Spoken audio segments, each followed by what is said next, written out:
Recording by लालित music. ये छोड़िए दूधू वालों के कहाँ जाए छिए कनी हमरो बता न रे बारी में जाए छे डीजे वाला सब मिलला देगे हमरा से मिल भी गे चुप छोरा मुंह तोड़ दो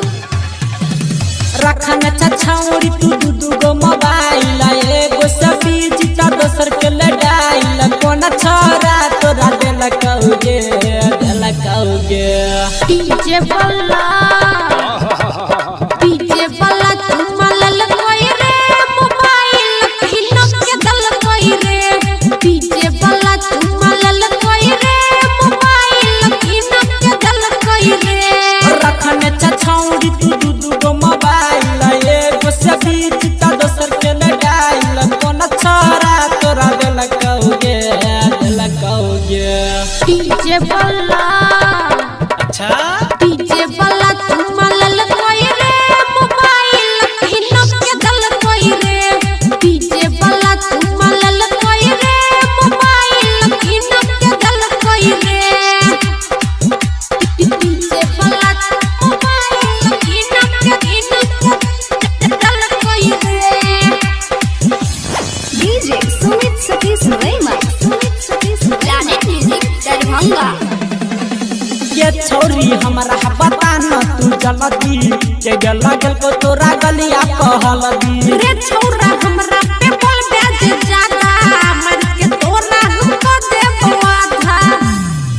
हां ये छोरी हमरा पता न तू जल्दी के लगल को तोरा गलिया कहलदी रे छोरा हमरा पे बोल बेज ज्यादा मर के तोरा हमको देबो आधा एगो जगह पर रखै चार गो सिम गे ऑनलाइन रहै छोरी रोज रात दिन गे कोन छोरा तोरा देल कौगे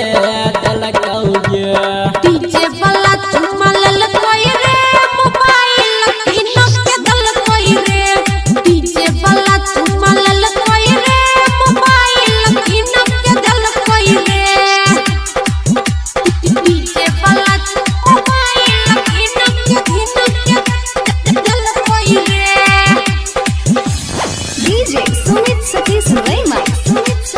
लालित म्यूजिक दरभंगा।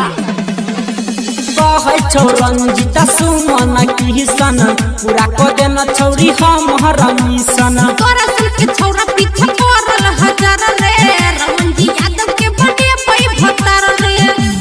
हाँ कहै छौ रंजिता किसन सुमन पूरा को देना छौरी हमर मिशन तोरा सन के छौरा पीछे पड़ल हजार रे रमन जी यादव के बने पई भतर रे सुन गे छौरी